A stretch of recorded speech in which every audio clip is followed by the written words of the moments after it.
vale. Te miramos a ti. Francisco, mira a la cámara. Vale, que ti. Bueno.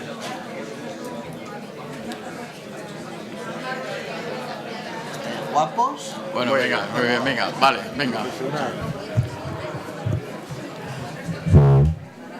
Buenos días, muy buenos días a todos los asistentes, a representantes sería muy amplio ahora hacer un detalle minucioso de a todos los representantes de las distintas instituciones, asociaciones y todo el tejido que ahora mismo se encuentra en este momento presente. Por tanto, darles las bienvenidas a todos en esta jornada que vamos a dedicar al presente y futuro de la Ley de Dependencia.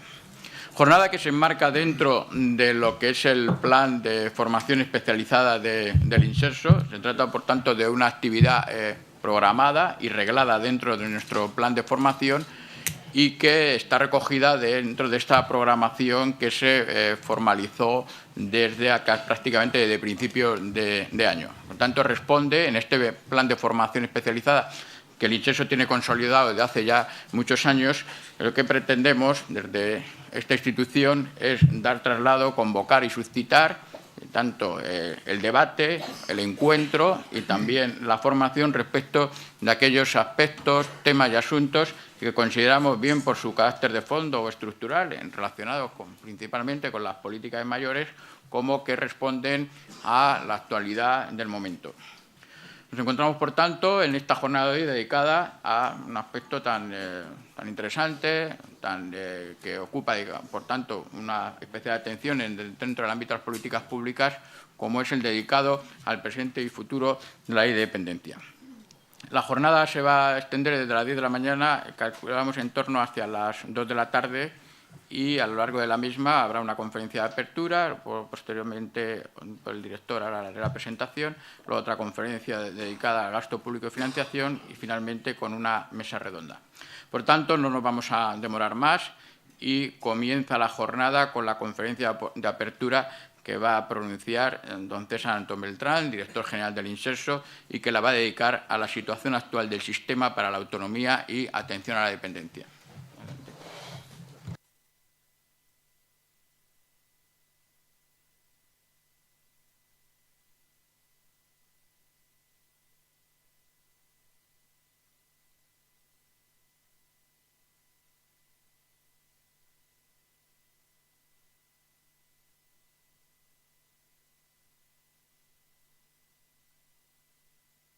¿Ahora? ¿Mejor ahora? Bueno, pues muy buenos días.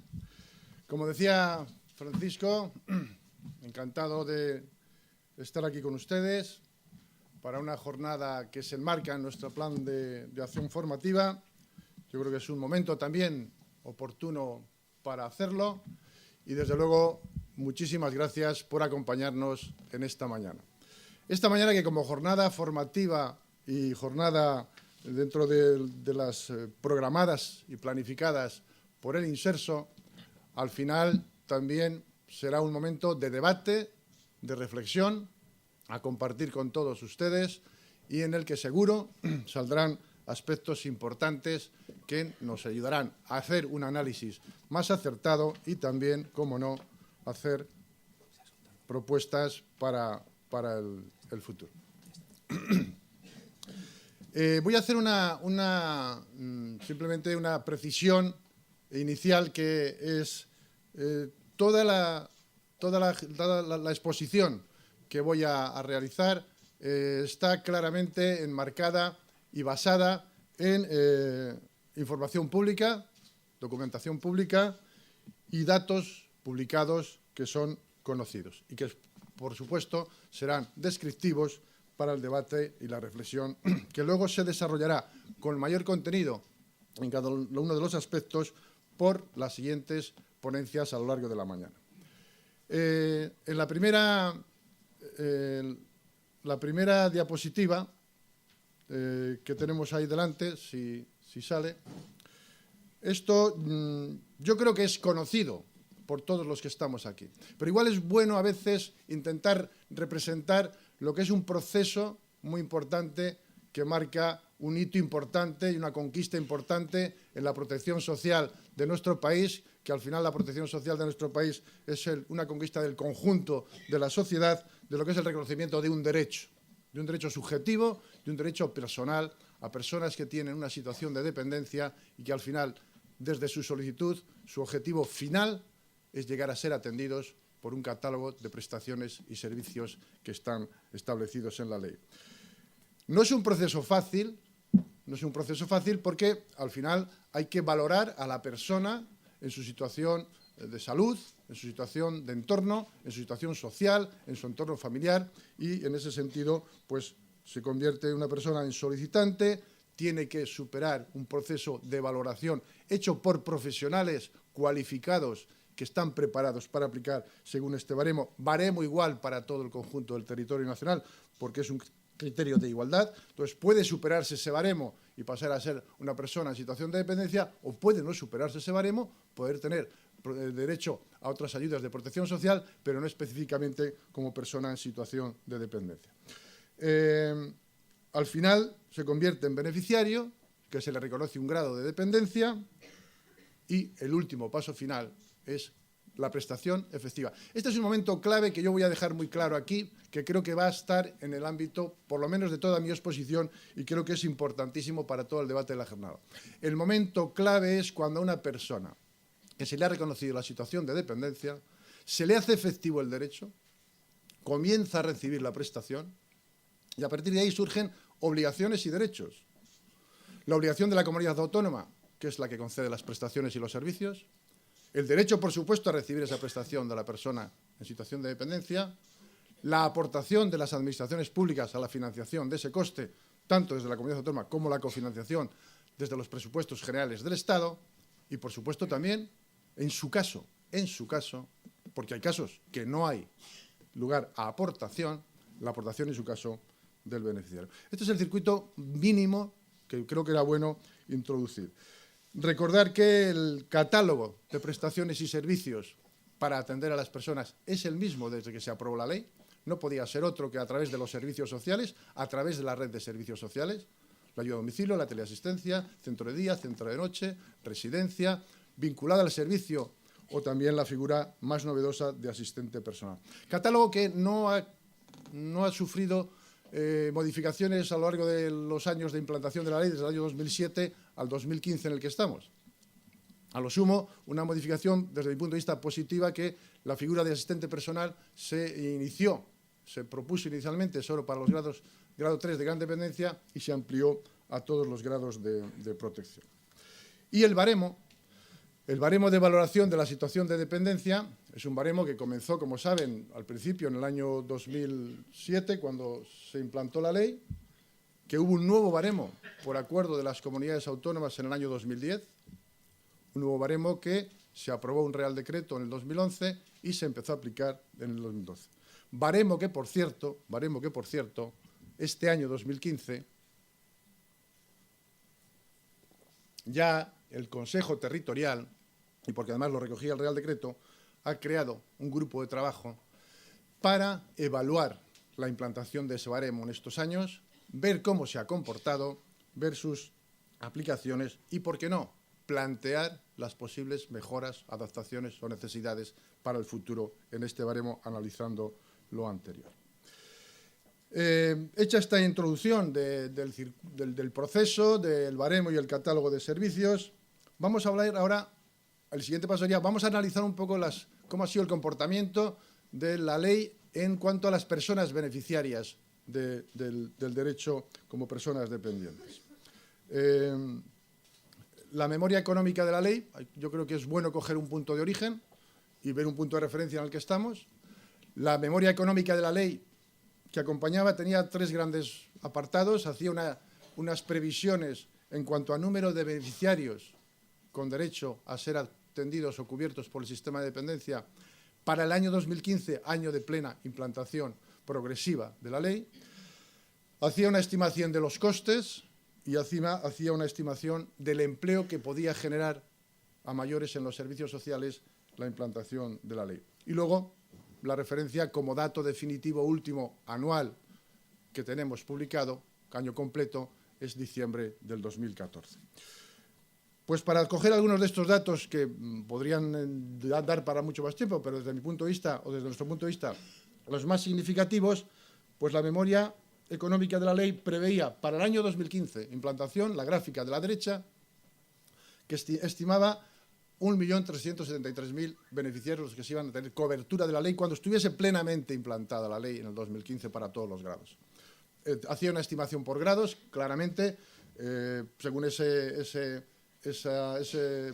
gráfico, que es un poco lo que es similar a los países del entorno europeo. Obviamente, la mayor parte de dependencia en cuanto a número y porcentaje se situaba en el grado 1 y los grados 2 y 3 tenían unos porcentajes distintos. Grado 3, alrededor se estimaba un 18%, un grado 2 con un 34% y un grado 1 que hoy día, que se acaba de implantar con la plena eficacia y efectividad en julio, pues el grado es mayoritario del 47%. Yo creo que lo que se ve ahí con los datos a 31 de diciembre de 2014, falta un año todavía, falta el año 2015, ver cómo se comporta la implantación del grado 1 y cómo se mueve también los otros grados, pero se ve que las estimaciones respecto al grado 2 son muy similares, las estimaciones con las que hay a 31 de diciembre. El grado 3, pues en el baremo de valoración sacarán las conclusiones, está un poco bastante por encima de lo que eran las estimaciones iniciales de la previsión y el grado de la previsión económica de la ley, y el grado 1 pues está en unas situaciones similares a las previsiones, pero que tiene que estar pendiente cómo se contemple, cómo se complete todo como mínimo, estos últimos 6 meses de implantación, que recordar que la plena integración del grado 1 fue a partir del 1 de julio del 2015. Si hacemos en la siguiente diapositiva, si hacemos no solo esta comparación, que estaríamos a la izquierda de las previsiones económicas de la ley en cuanto a beneficiarios con derecho, sino también con beneficiarios con prestación, pero obviamente a 31 de diciembre de 2014 lo hacemos con los que eran grados efectivamente ya completados, que tenían ya una efectividad plena, incluso 2007, 2008, 2009. Es decir, los grados 3 y grado 2. Y se observan 3 breves conclusiones. Respecto a las previsiones de la memoria económica de la ley, en cuanto a beneficiar reconocido el derecho de grado 2 y grado 3, pues el grado 3 supera un poco los datos previstos en la memoria económica de la ley. El grado 2, como decíamos antes, está en porcentajes similares.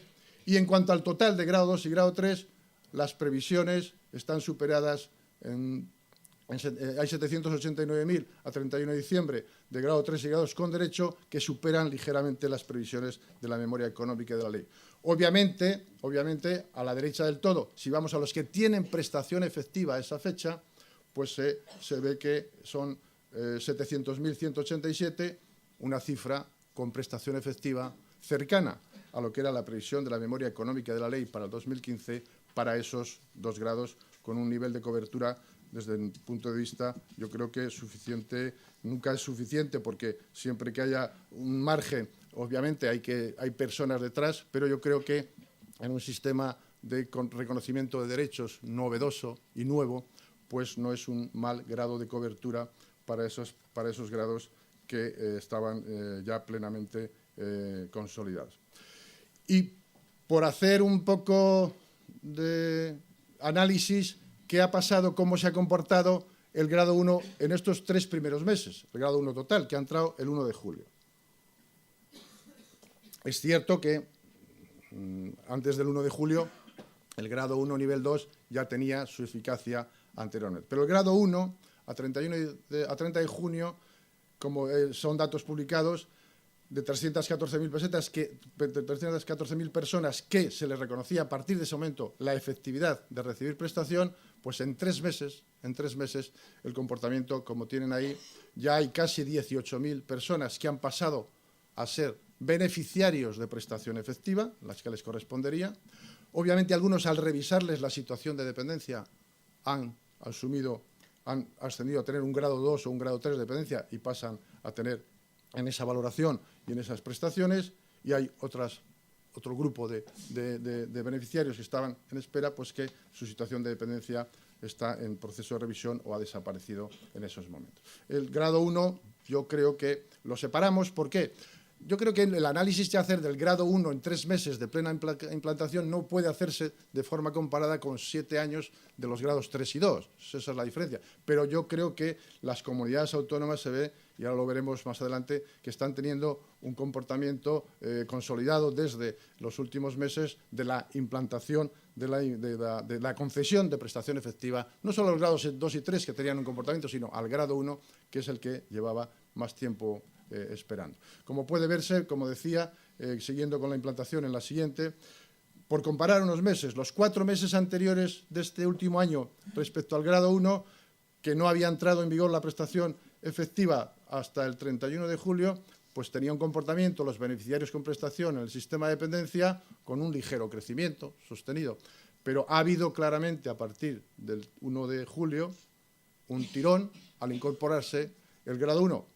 Creo que este comportamiento, si se mantiene así, está demostrando que el sistema está preparado y con el esfuerzo de las comunidades autónomas para, como decía, recibir en definitiva al grado 1, que yo creo que hay que reconocer el esfuerzo que han tenido que realizar las personas beneficiarias de grado 1 y las familias, porque por las decisiones que se tomaron por acuerdo del Consejo Territorial y hayan tenido que esperar un tiempo más a recibir esta prestación. Lo importante ahora es que a la mayor brevedad posible desde las comunidades autónomas se está teniendo un comportamiento al alza y esperemos que sea una entrada en vigor del grado 1 que está teniendo, como decía, una buena resolución.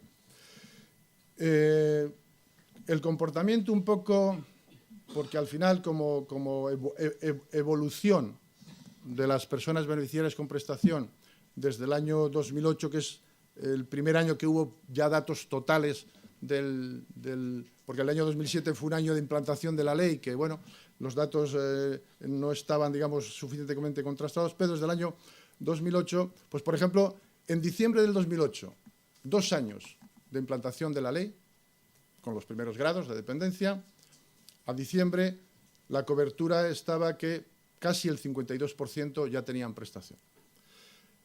Ha ido aumentando el nivel de cobertura. En el año 2009 pasó a casi el 65%, estamos en el 76% en el 2012, en diciembre de 2014 el 83% de cobertura para los grados que eran efectivos en ese momento. Esto yo lo dejo para el debate y la reflexión.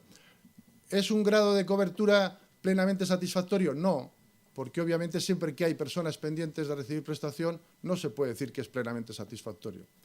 ¿Es un dato para un sistema complicado y complejo nuevo, implantado a nuestro nivel territorial entre la colaboración con comunidades autónomas y desde la legislación y el impulso del Estado?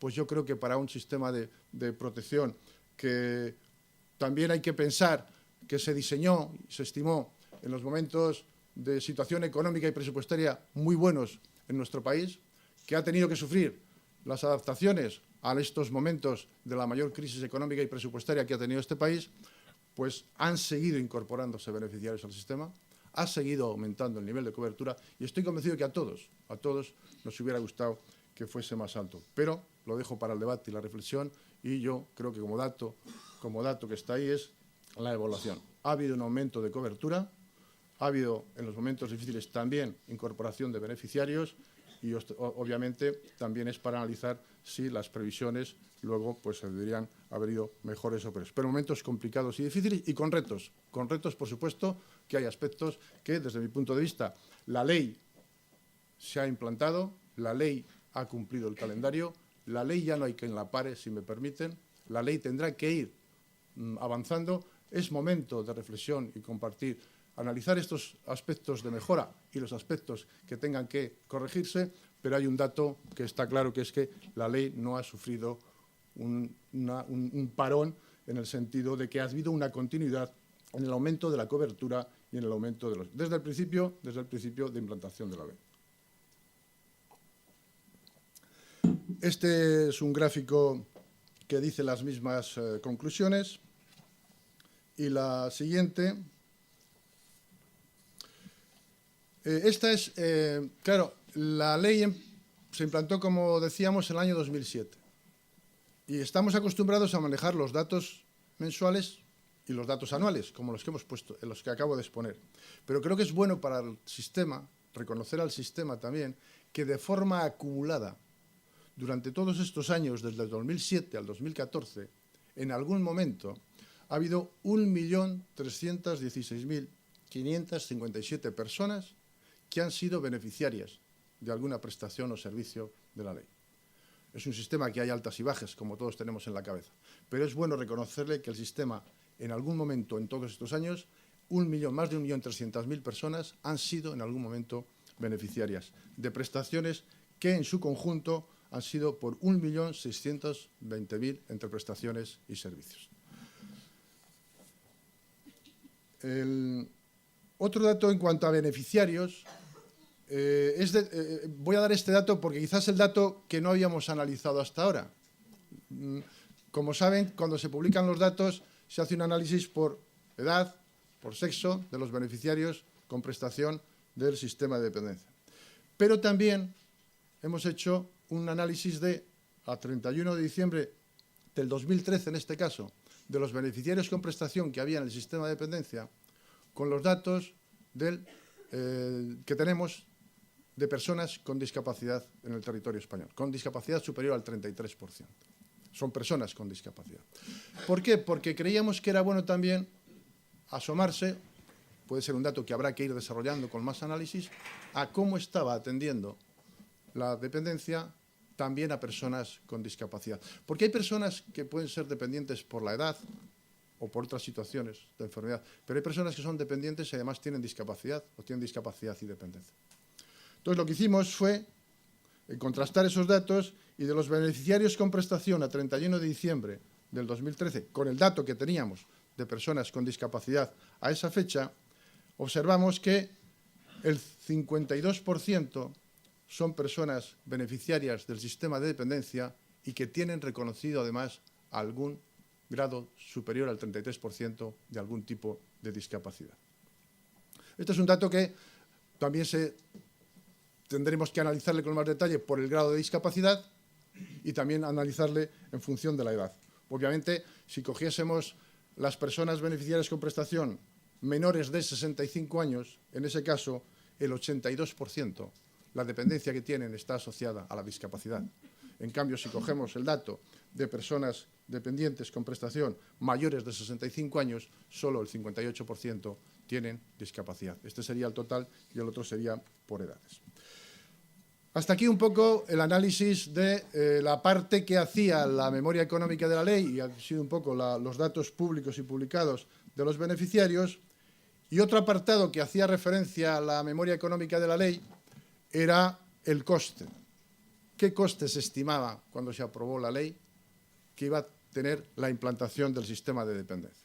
Según la propia memoria económica de la ley, que es esa página, la hemos, como no se veía muy bien, la hemos trasladado a un cuadro resumen que está en la siguiente diapositiva. Y aquí tres cosas que me gustaría primero destacar, obviamente que dará también para debate y reflexión. La estimación que hace la memoria económica de la ley la hace para el año 2015, pensando que en el 2015 se cumple la plena implantación de la ley, y dice tres cosas, fundamentalmente. Que hay un sistema ya en funcionamiento, la ley reconoce que ya se está atendiendo la dependencia por el propio sistema de salud, por el propio sistema de servicios sociales, por el propio sistema de seguridad social. Hay situaciones de dependencia que se están atendiendo por los servicios sociales, por el sistema de seguridad social, por el sistema de salud, y que valora en ese momento en una cifra total de 9.000 millones, con también aportación fundamentalmente a los servicios sociales de las personas beneficiarias y aportación de las administraciones públicas en su conjunto. Porque de ahí tiene incluido lo que ya es el coste existente de lo que se entiende que son dependencias que se están atendiendo en ese momento, como decía, por los sistemas de protección social. Y por diferencia, valora en cerca de 7.000 millones al 2015 lo que costaría la implantación plena del sistema de dependencia a lo largo de todo el periodo. Estima que son unos 7.000 millones, con los beneficiarios que hemos visto anteriormente, de alrededor de 1.300.000, estima que por la aportación de los beneficiarios, en caso de que les corresponda aportar, porque hay beneficiarios que no tienen que aportar, serían alrededor de 2.500 millones, y la diferencia fundamentalmente entre las administraciones públicas, comunidades autónomas, presupuesto de las comunidades autónomas y presupuestos generales del Estado, a través de lo que marca la ley de la aportación de los presupuestos generales del Estado a la cofinanciación de la implantación del sistema de dependencia. Este es el dato más novedoso de la memoria económica de la ley. ¿Cuánto cuesta, cuánto estima que cuesta en el 2015 la implantación progresiva de la ley en esos años de desarrollo del calendario de la ley? Nosotros, y luego se verá aquí con más detalle, desde el Inserso, con los datos del propio sistema de dependencia y con indicadores que se explicarán aquí en una de las ponencias, hemos visto cómo se ha comportado o qué coste ha tenido el sistema de dependencia en su conjunto en los años 2012, 2013 y 2014. Más allá de que también el Tribunal de Cuentas hizo un informe con datos, obviamente, del propio sistema y con datos solicitados a las comunidades autónomas. Y la conclusión que hemos sacado, que vuelvo a repetir, que se indicarán y se desglosarán aquí cómo se han hecho los costes por parte del Inserso, es que el coste total de dependencia en los años 2012, 2013, 2014, con los beneficiarios que ha habido esos años, desde el momento que le cuesta al sistema, como decíamos, que están recibiendo prestaciones efectivas, está siempre alrededor de los 7.000 millones, no muy lejos de las estimaciones que tenía también la propia memoria económica de la ley. Eso sí, esta información que obviamente requiere, con los datos que se tienen, pues matices. ¿Por qué? Y saldrán, por supuesto, en la jornada y a lo largo de la jornada, y lo tenemos en la cabeza. No es muy fácil, o no es fácil, pero no porque no se ha diseñado así. El propio sistema de información, el SISAT, que da unos datos exhaustivos de beneficiarios, da datos exhaustivos de prestaciones que reciben, no estaba diseñado para dar una información del gasto o del coste del sistema de dependencia. Obviamente, la prestación de los servicios sociales por parte de las comunidades autónomas se hace a través de la red de servicios sociales y a través del conjunto de los servicios sociales, y no todas las comunidades autónomas, algunas, pero no todas, y no es una crítica, es un dato, pues obviamente canalizan, como dice la ley, la atención a la dependencia a través de sus redes de servicios sociales y a través de sus presupuestos en conjunto de los servicios sociales. Y la aportación de los beneficiarios, pues también está en esa integración de toda la aportación a los servicios sociales, y es difícil disgregar o desagregar. También se verá aquí hoy, y se explicará cómo, en el nuevo sistema de información, el nuevo SISAT, que un sistema de información tiene que basarse en una normativa que lo regule, pues de acuerdo con las comunidades autónomas, el nuevo Real Decreto del nivel mínimo, que garantiza la aportación de los presupuestos generales del Estado, se pactó y se acordó con las comunidades autónomas unos datos mínimos a introducir en el sistema, que cuando este sistema, que ya está implantado en todas las comunidades autónomas, le explotemos a partir de ahora, va a dar más información, no solo de la parte de beneficiarios y de prestaciones, que también, sino que va a dar más información desde el punto de vista de gasto destinado a dependencia. Por un ejemplo, uno de los datos que se incluyen son la capacidad económica del beneficiario y la aportación, en su caso, que puede ser cero o la que le corresponda al beneficiario. Eso no lo tenía el sistema antes, con lo cual no se podía ofrecer. El sistema en el futuro podrá darnos esa información a mayores. Yo creo que eso es un aspecto que siempre se planteó con las comunidades autónomas y en el Consejo Territorial cuando se aprobaron estas normas, de mejorar, porque es bueno para el propio sistema y para todos, a ampliar todo lo que sea posible la transparencia. Y digo muy claro, ampliar, porque ya existía transparencia. Existía la transparencia que se diseñó en la implantación de la primera fase. Hemos ido aprendiendo todos y que hemos querido tener necesidades de conocer más de la dependencia. Lo que hemos hecho es intentar ponerlo en la siguiente fase de la normativa que hemos desarrollado. Y la anterior ha dado una información muy buena, la que se pidió y la que se exigió. Nos hemos dado cuenta de otras cosas y hay que ampliar, en la medida de lo posible, la transparencia que ya existía. Porque hay pocos datos públicos que todos los meses, como es este sistema de dependencia, se publiquen mensualmente. Yo creo que son datos que eso ya es un valor en alza para su transparencia. La distribución de este coste en el año 2014 de alrededor de los 7.000 millones de euros, pues obviamente asignado al tipo de prestaciones, el más importante es, como no podía ser de otra manera, lo que es la atención residencial. Es el coste mayoritario, es la atención 24 horas del día, permanente, con profesionales a las personas que están en centros residenciales. Y ahí está distribuida pues, por cuantías y porcentajes según el catálogo de prestaciones que tiene la propia ley. Y obviamente el coste de atención a la dependencia desde el momento que se reciben prestaciones, cómo se regula su financiación. Cuesta alrededor de 7.000 millones de euros, en uno de los ejemplos que hemos visto, es lo que estimaba la memoria económica de la ley, y la ley también dice cómo debe financiarse ese coste. Y la ley establece la ley de dependencia como una financiación específica y concreta. En sus artículos 32 y 33, una parte de financiación de los presupuestos públicos, obviamente las comunidades autónomas, que son las que realizan todo el proceso que veíamos al principio, que conceden las prestaciones y los servicios, en el momento que conceden las prestaciones y los servicios, les está generando coste en la prestación del servicio en sus presupuestos. La Administración General del Estado, según la propia ley, tiene la obligación de cofinanciar el nivel mínimo de protección, inicialmente también el nivel acordado para implantar hasta el 2015, que preveía la ley, la plena implantación, un complemento a la financiación desde los presupuestos generales del Estado. Y en su caso, y eso me gusta repetirlo, en su caso, la aportación que corresponda a los beneficiarios, porque a veces no les corresponde aportación. Esto es lo que dice cómo debe financiarse el coste que hemos visto anteriormente, la ley de dependencia.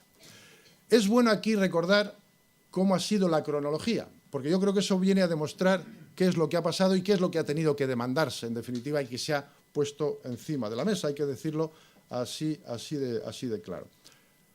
Pues que en el 2009 se negocia con las comunidades autónomas en el Consejo de Política Fiscal y Financiera, un ámbito mucho más amplio que lo que va a ser el Consejo Territorial del Sistema de Dependencia.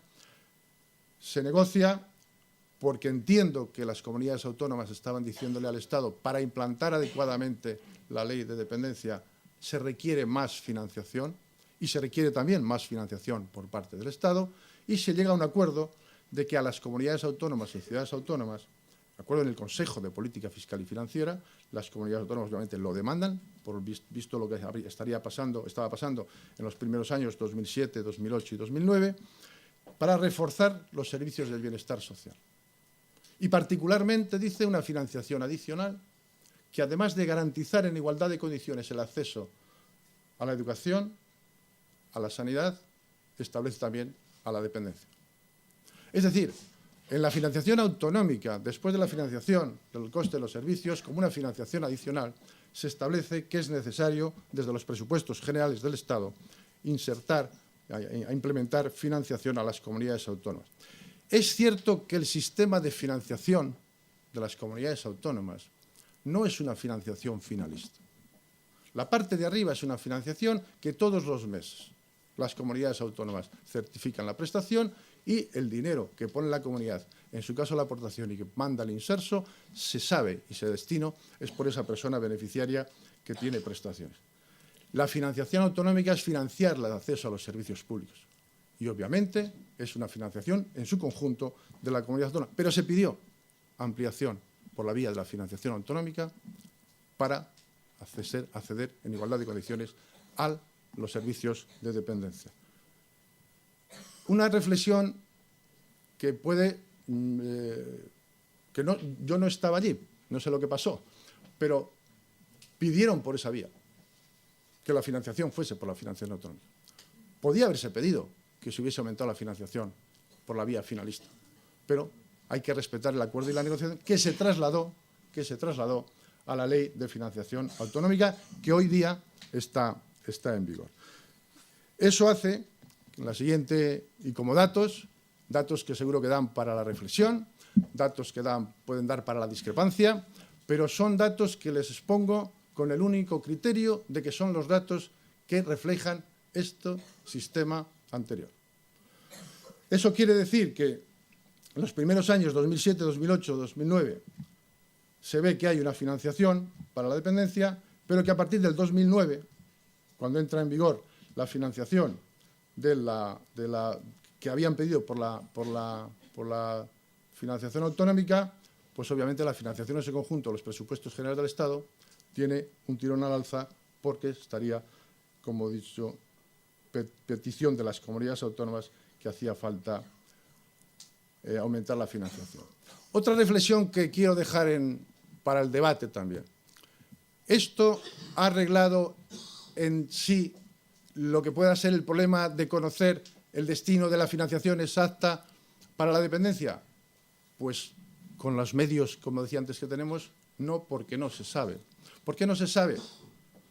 Porque aunque estos son datos que están cuantificados, la financiación del nivel mínimo va exactamente asignado a la persona con prestación y la otra financiación va a las comunidades autónomas para garantizar la financiación autonómica en su conjunto en el acceso a los servicios públicos. Pero lo que queremos decir aquí es que está cuantificado. ¿Eso ha resuelto o resuelve el problema? Pues ese es el debate de futuro. Yo creo que ese es el debate de futuro, que se excede, obviamente, del ámbito exclusivo de la dependencia. Porque está el Consejo de Política Fiscal y Financiera, está el debate de la financiación autonómica, pero sí, eso tendrá que decidirse por donde se tiene que decir y por acuerdo, a ser posible, pero está la financiación autonómica y en la financiación autonómica está el asunto de la financiación de la dependencia. Ahora, ¿qué sí también quiero decir en este momento?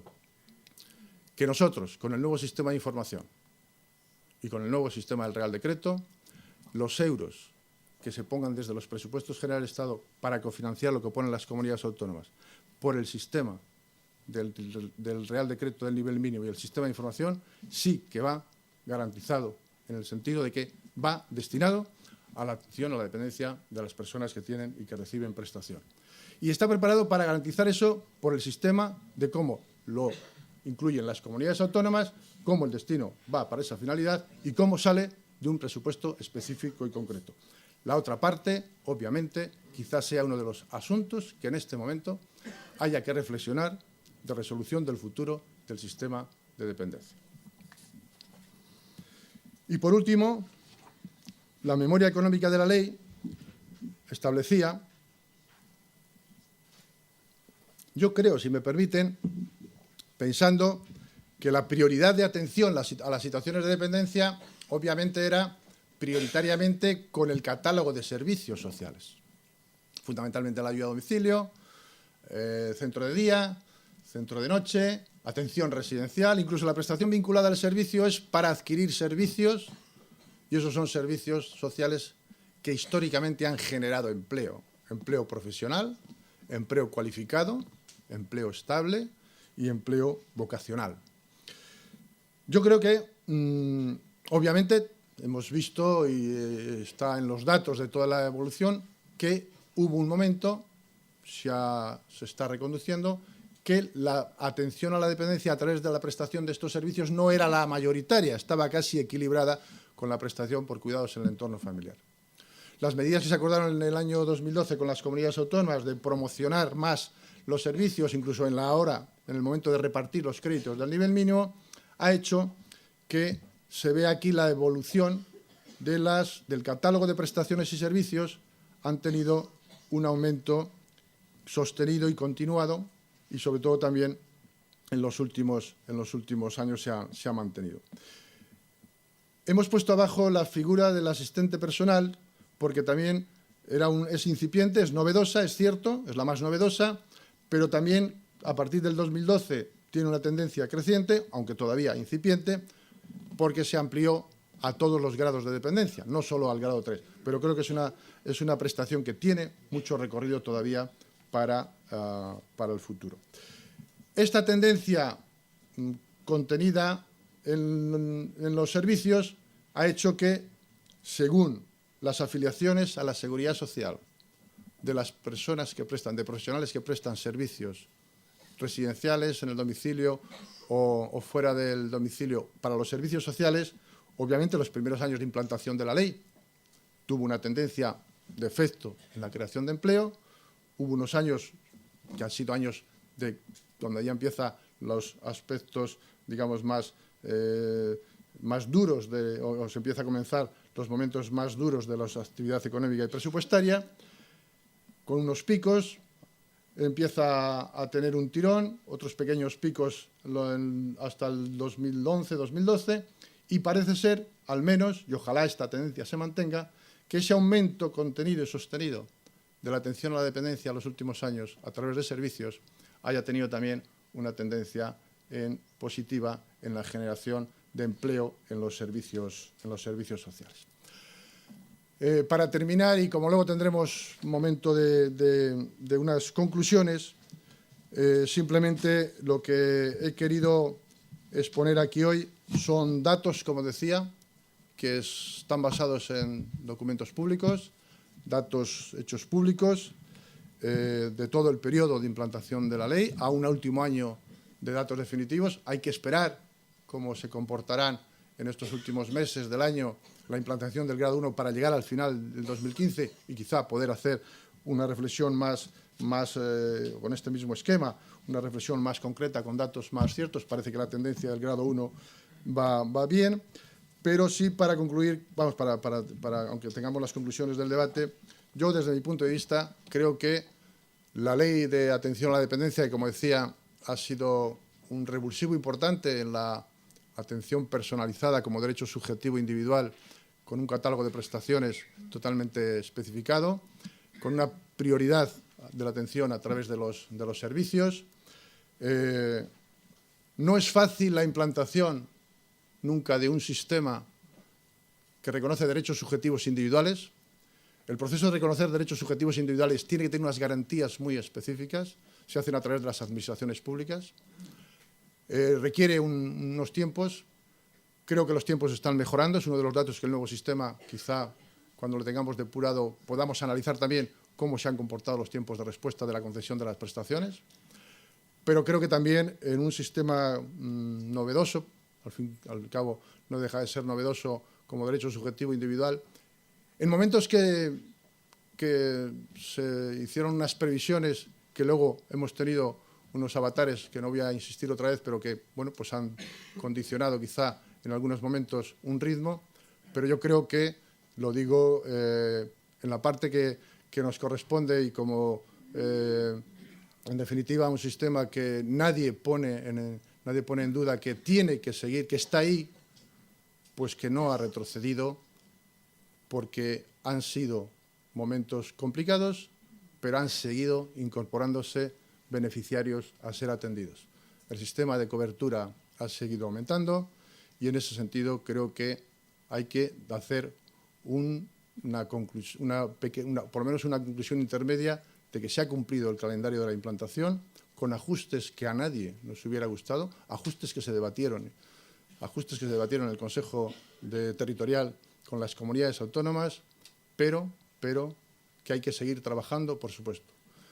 El debate, fundamentalmente, hay que centrarle en que no está con estos datos, que son conocidos, cómo apuntalar los aspectos positivos de esta implantación de la ley, que creo que los hay porque sigue estando ahí la ley, tiene que seguir, porque no puede ser de otra manera, adelante, pero que nos puedan servir también para ver aspectos a mejorar, que les hay también, que les hay. Ese es el debate. Yo creo que en este momento, donde hay retos, hay oportunidades.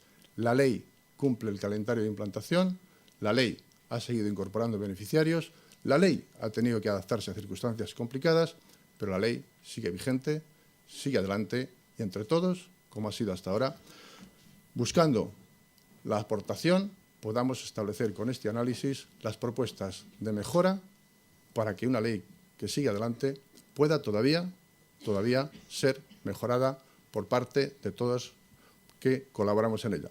Administraciones públicas, el Estado y las comunidades autónomas, sin olvidar la parte que les corresponde a las corporaciones locales y, por supuesto, usuarios, beneficiarios, familias y profesionales que participan en todo el proceso. De todas maneras, no deja de ser una jornada de debate, de reflexión, de conocimiento de la información y que pueda ayudarnos, como siempre, a mejorar en estos procesos que el Consejo Territorial ya ha abierto, ya ha encargado dos grupos de trabajo, uno, como decía antes, para el baremo y otro para analizar también la evaluación de la ley en todos estos datos para proponer propuestas de mejora para el futuro.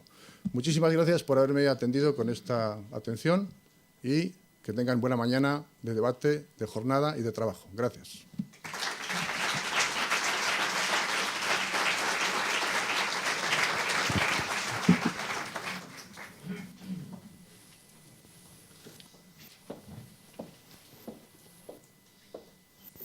Me dice el secretario que, bueno, tenemos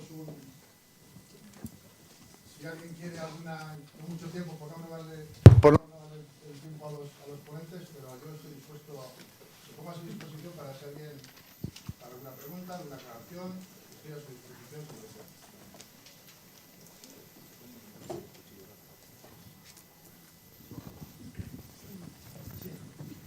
como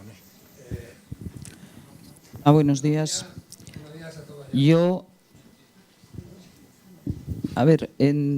He llegado un poco tarde, igual usted ha hecho ya una alusión al respecto, pero el cartel que tiene atrás pone jornada presente y futuro de la ley de la dependencia.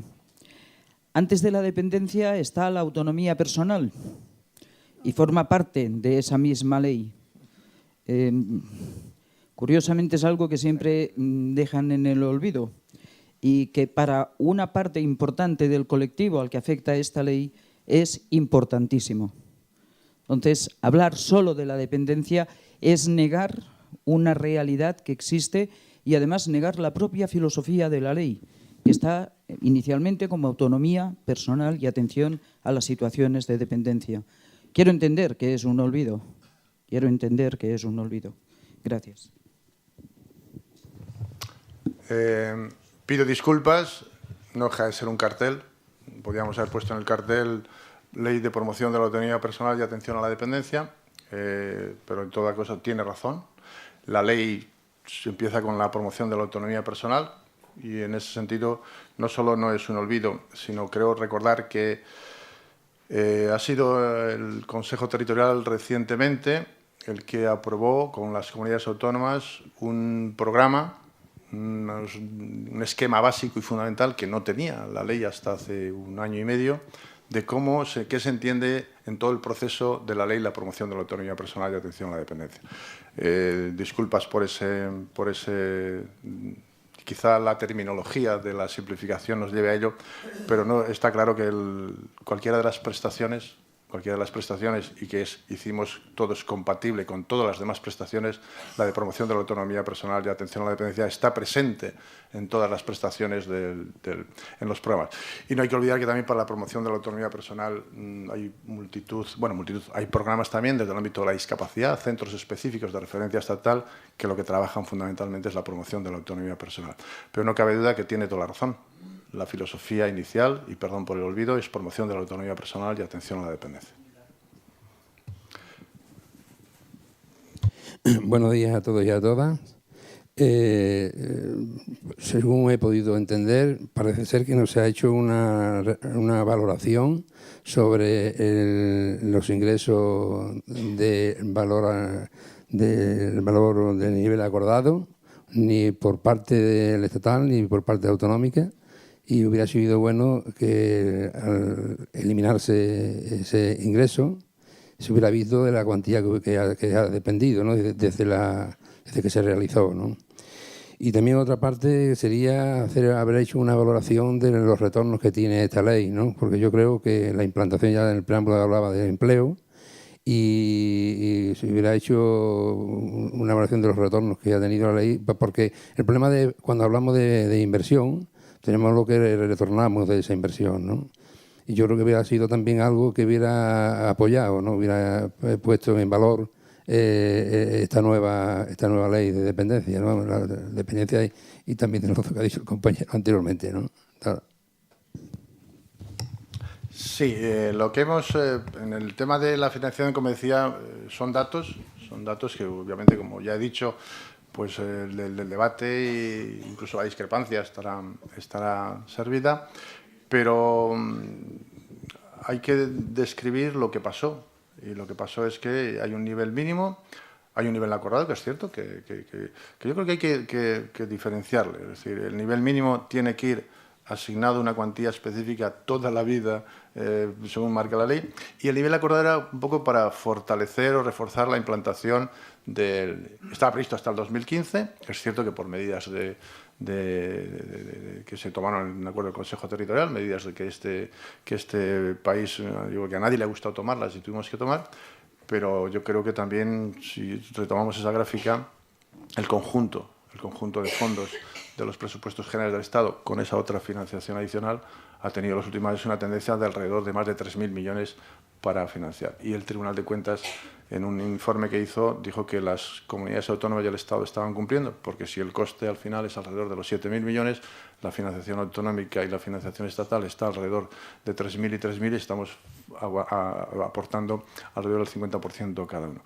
Que obviamente nadie le hubiera gustado tener que tomar medidas presupuestarias de ese tipo, por supuesto. ¿Cuál es eso? Eso yo creo que además hay que admitirlo incluso como autocrítica, pero también yo creo que también hay que ser, además de autocrítica, también ser algo positivo, no solo por el Estado, por el Gobierno, sino por el sistema de dependencia. El sistema de dependencia ha seguido incorporando beneficiarios. El objetivo fundamental de un sistema de prestación, de atención a personas, es que haya personas que se sigan incorporando. ¿Que nos gustaría un ritmo más deprisa? A todos. ¿Que no tenía que haber tantas personas esperando? A todos nos gustaría. Pero se siguen incorporando personas al sistema y por fin el grado 1 le ha llegado también el momento que obviamente les ha requerido un sobreesfuerzo de tener que esperar. Sí, hola, buenos días.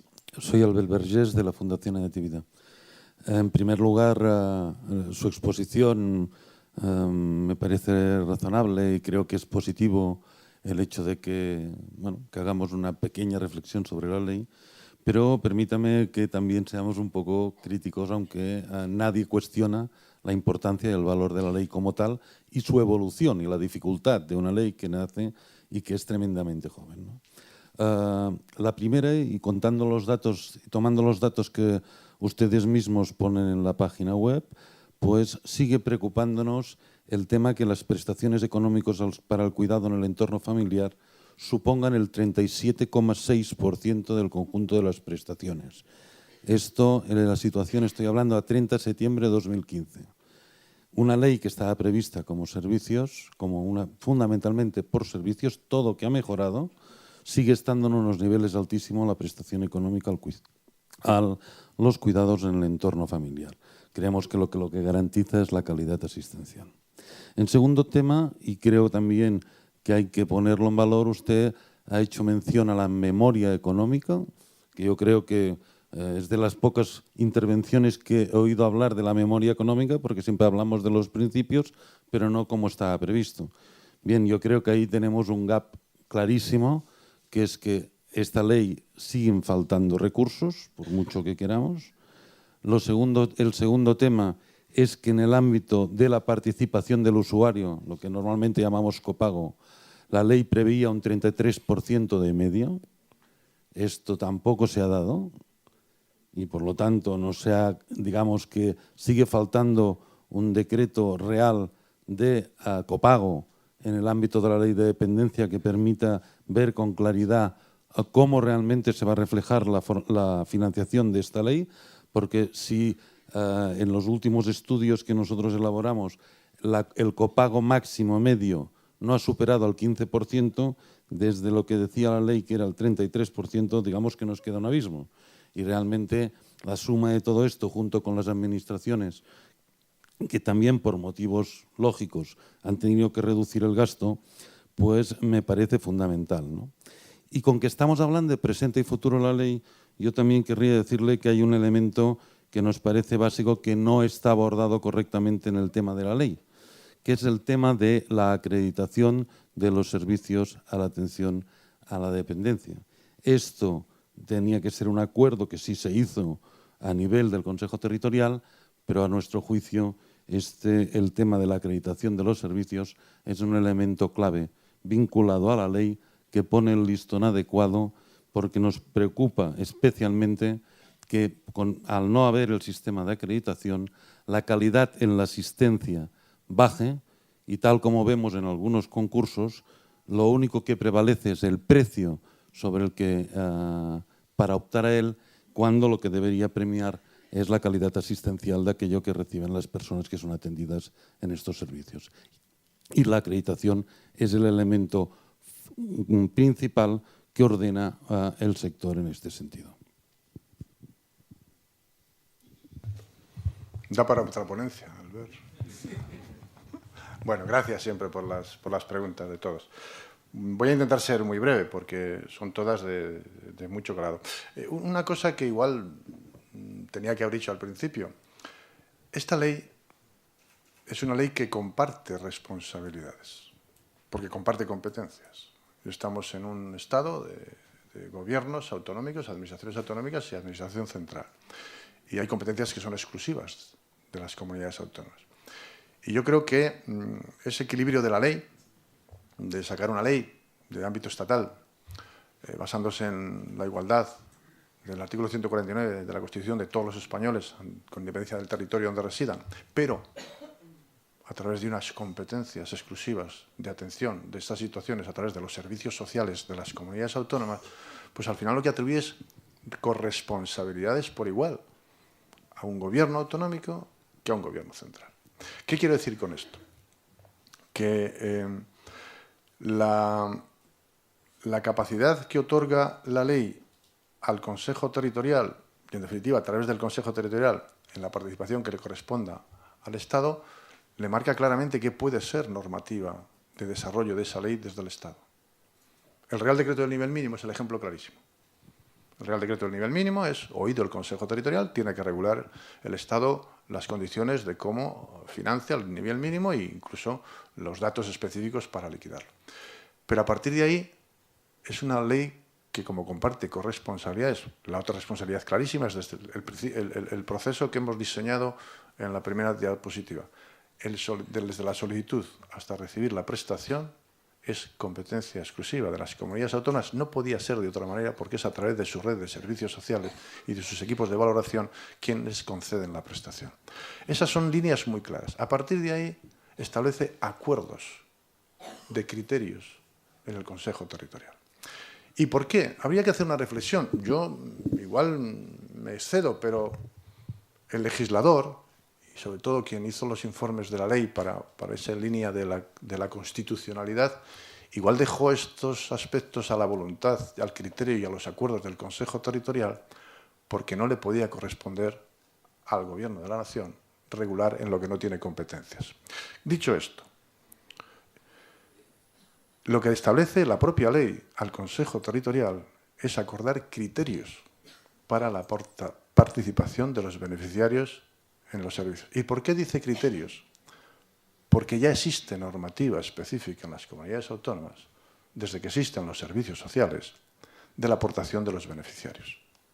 Y si la prestación de la atención a la dependencia es a través de la red de servicios sociales, por dependiente o por necesidades sociales, la aportación como beneficiario, como ciudadano, debe ser la que fije la comunidad autónoma. Otra cosa es que se acuerden unos criterios que se acordaron en el Consejo Territorial, con una garantía de mínimos. Bueno, la garantía que establece la ley. Nadie puede quedar fuera de la atención por razones económicas.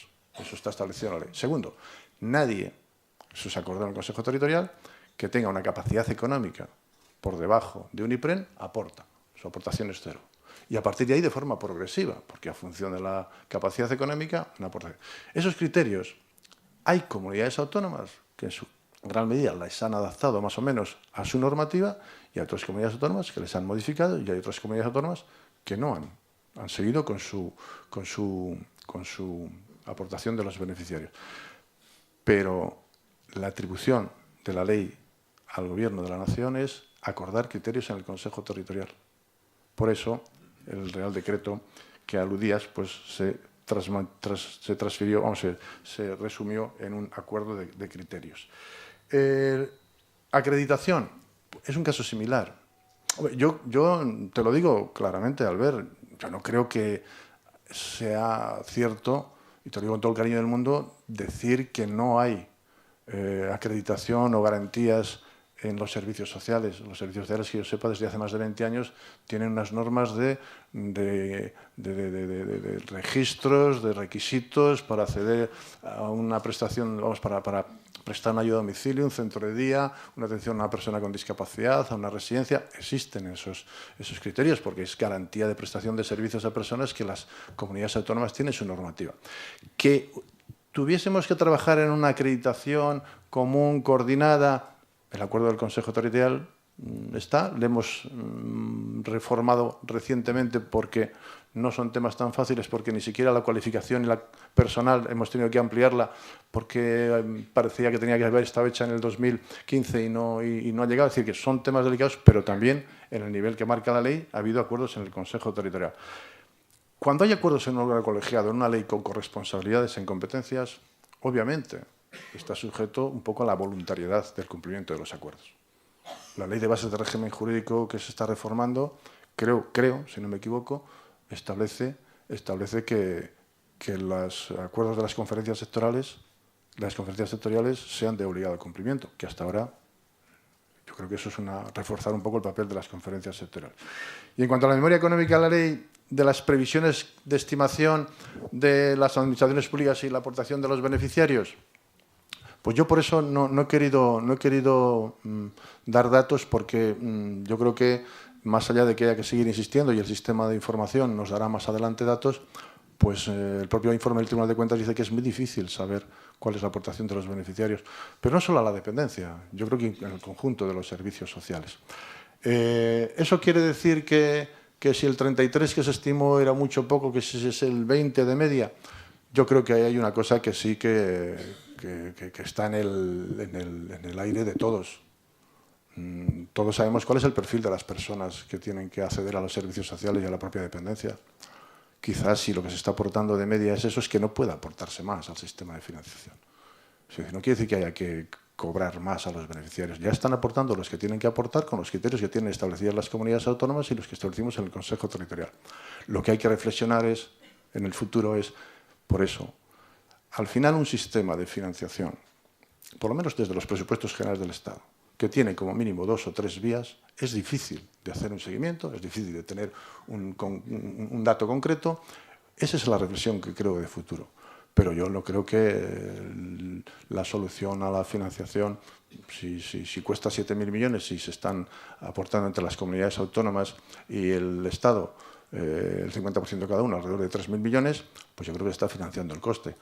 ¿Cómo se está financiando? Es lo que creo que es el debate y la reflexión. ¿Qué requiere eso? Pues quizá, desde mi punto de vista, el reto que está más claro encima de la mesa de estos años de la dependencia es marcar con más claridad las aportaciones de esa financiación, pero que los beneficiarios, las aportaciones, tendrían que aportar, como dice la ley, en función de su capacidad económica. Y si la capacidad económica de los beneficiarios es la que es, pues igual no tiene que ser el 33, igual tiene que ser menos, porque es la realidad.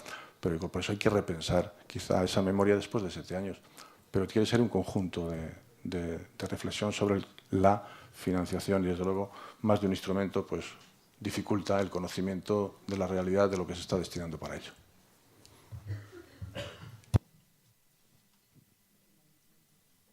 Dice el secretario que si la hay, y si no, yo ya os dejo en paz. ¿No hay más preguntas? Pues muchísimas gracias y a seguir trabajando. Gracias.